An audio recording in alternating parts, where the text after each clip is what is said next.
بسم الله والصلاة والسلام على رسول الله. اللهم صل وسلم وبارك على سيدنا محمد وعلى آله وصحبه وسلم. يا روايح الشتاء ويا جمال المحشي في الشتاء. ايه فكرة بقى وصلة المحشي في الشتاء؟ انا بصراحة مش فاهمة يعني. يمكن عشان انا ماليش في المحشي قد كده، ولكن يعني معروف شتاء يعني محشي، يعني عدس، يعني في حاجة كده مقدسة كده من العمر لما ينتهي العمر برضو، يعني احنا اتربينا على كده. المهم، معايا النهارده فيديو حلو قوي بالنسبه لي، ممتع برضه في نفس الوقت، وكمان ولادي قد ايه كانوا فرحانين. مع العلم ان انا بعمل محشي مش بغيب قوي يعني، ولكن هم بيحبوه حبايبي بألف هنا على قلبهم. عملت المحشي بقى تحت وظبطت الدنيا تحت خالص، وعلقت على اكله كله تمام. قالوا لي لا احنا عايزين ناكله على القانون يا جماعه، الدنيا كانت فوق شاتيه، والخشب او الحطب هيكون اكيد مندي مش ناشف. قالوا لي لا احنا يا ماما عايزين ناكله بالله عليك يا ماما فوق على القانون. ولعنا كده شوية حطب وخشب واعملوا لنا المحشي، بنحب طعمه وريحته. المهم، نبدأ الفيديو بتاعنا ونقول بسم الله الرحمن الرحيم. دوسوا لايك للفيديو لو تكرمتم، واللي بيشاهد القناة يا ريت يشترك فيها ما يشاهدهاش من بره يعني، يخش جوه القناة كده ويقعد معانا وينور الدنيا ويسعدنا.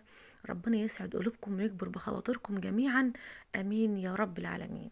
معايا بقى هنا بدأت اعمل المحشي بتاعي، وكالعادة زي ما انتم متعودين خدت نص البصل بتاعي او ربعه كمان، ونزلت بالسمنه والزيت وحطيته على النار. انا هنا كمان فرمت من على البصل قرن فلفل سبايسي، مش قوي يعني. تمام، خدت من البصل معلقتين كده دبلتهم، وبعدين نزلت بيه عصير الطماطم بتاعي، وسبت بقيه البصل لوحده خالص لما تبقى تدينا تستوي معايا، وننزل بيه على حاجة المحشي. محشي كما وقلت قبل ذلك، يعني قبل سابق يعني سامحوني. هنا اخدت جزء طبعا من البصل، وسبت جزء تاني زي ما انا موريه لكم. هنا بقى ايه، حطيت البط بتاعي بعد ما غسلته ونقعته تمام، ونزلت بقى بالورق اللوري والبصل والطماطم وفلفل الاسود وحبيتين كده حبهان، وبعدين غطيت عليها تتشوح مع نفسها. وهنا الصلصه بتاعتي تمام، ماشي امورها تمام تمام. حطينا الميه على البط، وهنبدا بقى نغطي عليه ونشوف الصلصه بتاعتنا بعد ما تستوي. نسينا لحد دلوقتي نصلي على سيدنا النبي. يا ريت كلنا نصلي على سيدنا النبي. اللهم صل وسلم وبارك على سيدنا محمد وعلى اله وصحبه وسلم. ورجاء لو سمحتم لو تكرمتم، ربنا يكبر بخواطركم ويسعد قلوبكم. كل واحد بيدوس، كل شخص بيدوس على اللايك ويدوس عليه، يا رب يشوف فرحة ويشوف سعادة الدنيا والآخرة، لأنه انتوا بجد باللايك بتاعكم هتفرحوني وهتسعدوني. فأتمنى ان كل واحد او كل انسان بيحاول يسعدني باللايك بتاعه، يا رب يتهنى ويتساعد كده ويفرح ويشوف فرحة حلوة قوي في بيته وولاده ودنيته كلها. اللهم امين يا رب العالمين. واللي ما يدوس برضه لك، يا رب يسعدهم ويفرحكم، امين يا رب العالمين. نزلت بقى بالخضره بتاعتي والرز بتاعي على الطماطم لما اتسبكت. انا هنا نسيت احط البصل خالص، بعد ما حطيت كل حاجتي على الارض وجيت احشي، يا نهار ابيض نسيت البصل. ربنا يهدي اولادي واولادكم، طبعا كل اللي عندها اولاد عارفه بيبقوا ما شاء الله بياخدوا العقل وهم واقفين كده. هنا بوريكم وانا بلف كده في المحشي، ان انا بوريكم قطع كده من البصل، ان انا ضفت البصل لما قعدت.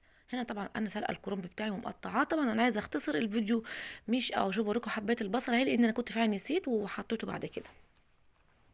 طبعا زي ما انا مش هقعد بقول لكم انا بسلق الكرنب، ما احنا عارفين كلنا السلق بتاعه وتقطيعه بالشكل ده. تمام. انا حبيت بس ان انا اختصر معاكم واطلع كده ايه، ادردش معاكم. والشغل فوق على القانون بصراحة بيبقى ممتع جدا، وفي نفس الوقت شاق. في نفس الوقت الدخان اللي بتطلع منه دي يعني بتخلي الواحد نازل، ولا لما يكون بيعيط بقاله 3 ايام ما بطلش عياط. بس الحمد لله طالما ده حاجة بتفرح ولادي انا احب اعملها. اللهم صل على سيدنا النبي وعلى اهله وصحبه وسلم. انا هنا رصيت اول رصه، مش عارفه مش مركزه ليه، الجو برد جدا، فقاعده عماله بقى ايه بتكتك وانا بسجل. رصيت المحشي اول مره، و اللهم صل طبعا البط على النار. هنا بقى وانا بلف طبعا ولادي حواليا رايحين جايين جايين رايحين، فربنا يهديهم يا رب العالمين. خلصت المحشي، خلصنا المحشي وعلى خير. ايه معاكي الاخضر ده ورق لفت. انا جبت بقى كده ربطتين لفت من السوق. الربطتين بصراحه الراجل مدومي ب5 جنيه، كان في التلاته ب5، ولكن انا ما لقيتهاش كويسه، ما لقيتش فيها ورق، لان انا ما بحبش الكرنب ده، مش بعرف اكله بصراحه يعني. حتى برضو ولادي بدأوا يقلدوني، بس انا طبعا بحاول بحاول ان انا اقنعهم ان هم ياكلوه علشان ما يكونوش زيي. طبعا بجيب ورق اللفت ده بقطفه كويس، وباخد العيدان وباخد الراس وبخللها وتبقى عندي مخلل. وباخد الورق ده بحبه جدا، ورق العنب ورق الخس ورق اللفت، الحاجات دي انا باكلها بحبها قوي. وفي يعني وساعات ناس كتير قوي بتاخدها وبتجيب الحاجات دي وبيعملوها اكله يعني، مش لازم يكون في كرومب يعني. تمام. هنا بقى بدات الف كده كام مصابح كده حلوين، يعني هتكون رصه الا شويه من ورق اللفت، واكمل المحشي بتاعي عادي خالص لحد ما نخلصه بالشكل اللي انتوا شفتوه ده. بألف هنا وشفا، ريحته وطعمه كانوا حلوين جدا ما شاء الله. طبعا ريحة الكانون في المحشي بيبقى حلو قوي، وطعمه كمان بيبقى احلى. ربنا يحسن ما بين ايدينا، ويجعلني دايما يا رب كده كل ما تشوفيني في فيديوهاتي تكونوا حابين ده، مش تكونوا متضايقين منه. تمام. تمام.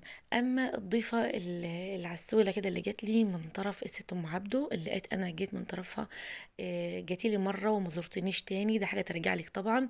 على العموم بيشرفني وبنورني كل انسانه بتنضاف ليا جديده، بتسعدني في نفس الوقت، وبتكون ليا اخت جديده انا بتعرف عليها من خلال القناه. على فكره الموضوع كمان مش مكسب مادي زي ما انتم متخيلين، الموضوع كمان ان انت بتتعرفي على ناس يمكن تحس انك تعرفون بقالك سنين، او هم يعرفوكي من سنين. يمكن في ناس انتوا عمرك ما شفتيهم وهم ما بيشوفكيش غير من خلال القناة او التصوير، ولكن بتحسي بمحبتهم وبتحسي بخوفهم عليكي، وبتحسي هم قد ايه بيحبوا لك الخير. سبحان الله.